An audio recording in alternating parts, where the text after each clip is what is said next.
Fix these 5 things and you'll see improvement by your very next match. Hey everyone, Normal Guy of the North here. Welcome back to the channel. It's great to have you with me today. In this video, we're taking a deep structured look at 5 mistakes you need to stop making in World of Warships.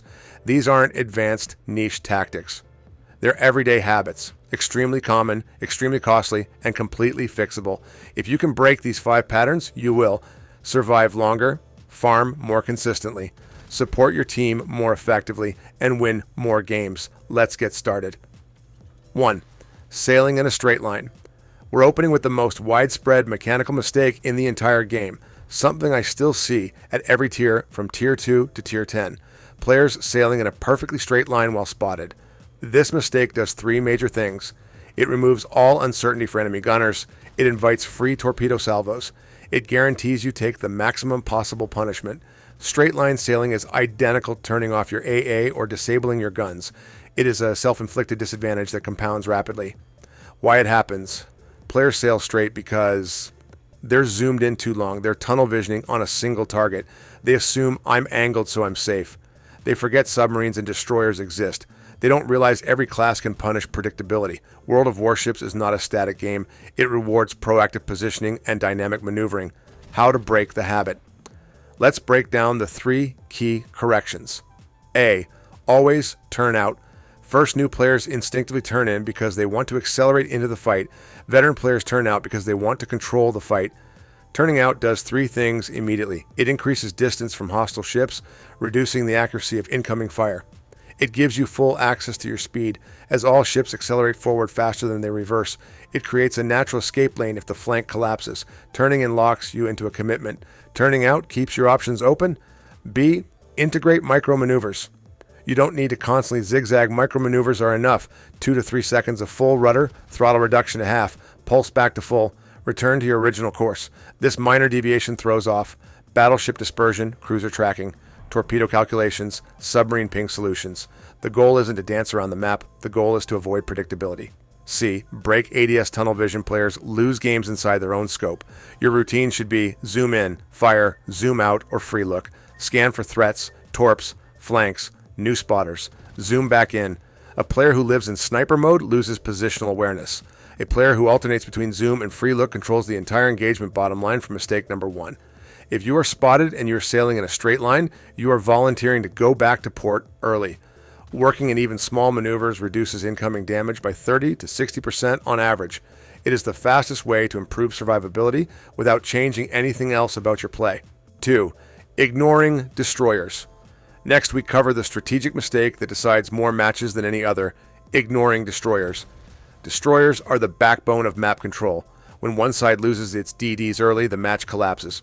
Destroyers influence spotting, torpedo denial, capping, crossfire creation, submarine pressure safe zones for your cruisers, and battleships. When a destroyer dies, the vision network dies with it. A. Why shooting destroyers matters. Even if you overpen, many players avoid shooting destroyers because my shells overpen anyway. Someone else will get them. Battleships aren't meant to shoot DDs. It's a waste of my salvo. All of that is incorrect. Destroyer HP pools are small. Percentage damage matters.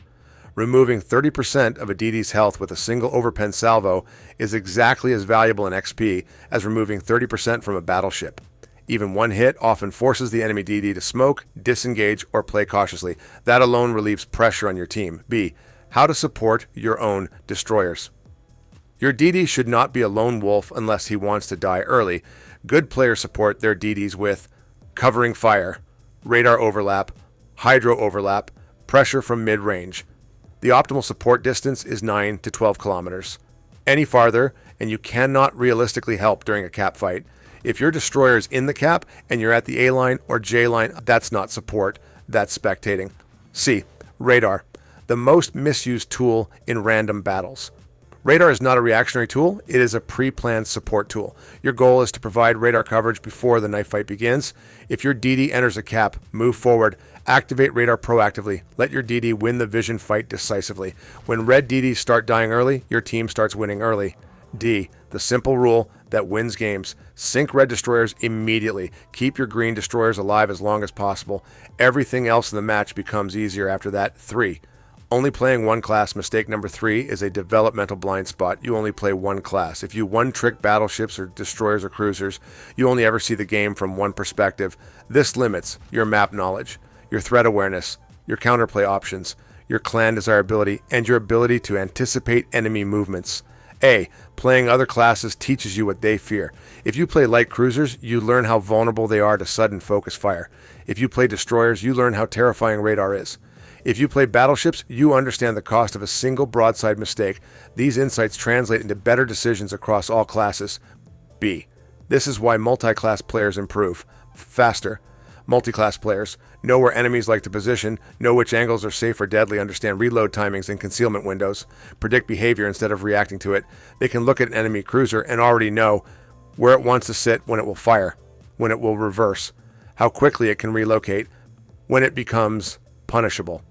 That is a competitive advantage. C. The clan angle.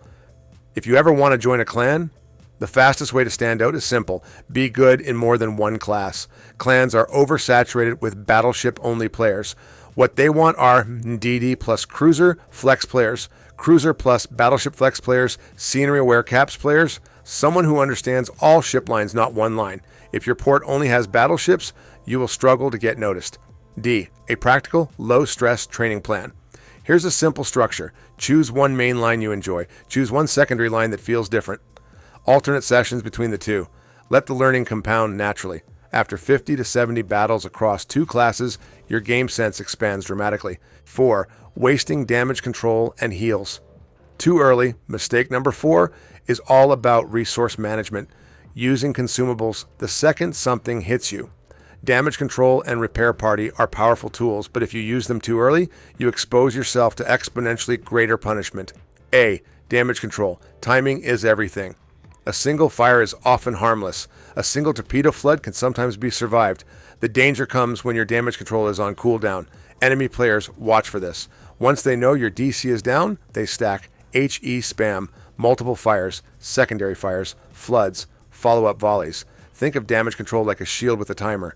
You need to activate it when the burst is coming, not when the poke lands. B. Easy DC rules for battleships and large cruisers. Use this decision chart.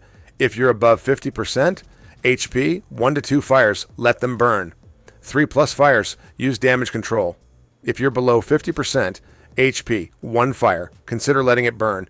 2+ fires, use DC immediately. If you're near 25% HP or in the red, any fire, use DC instantly. This isn't about being passive, it's about being strategic. C.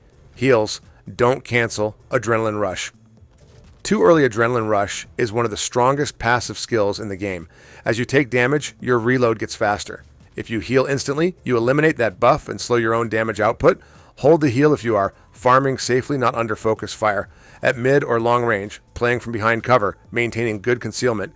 Use the heal quickly if you are tanking crossfire, pushing a flank, targeted by multiple ships, spotted in open water, in ranked or competitive formats. Managing heals intentionally creates a measurable DPS advantage. 5.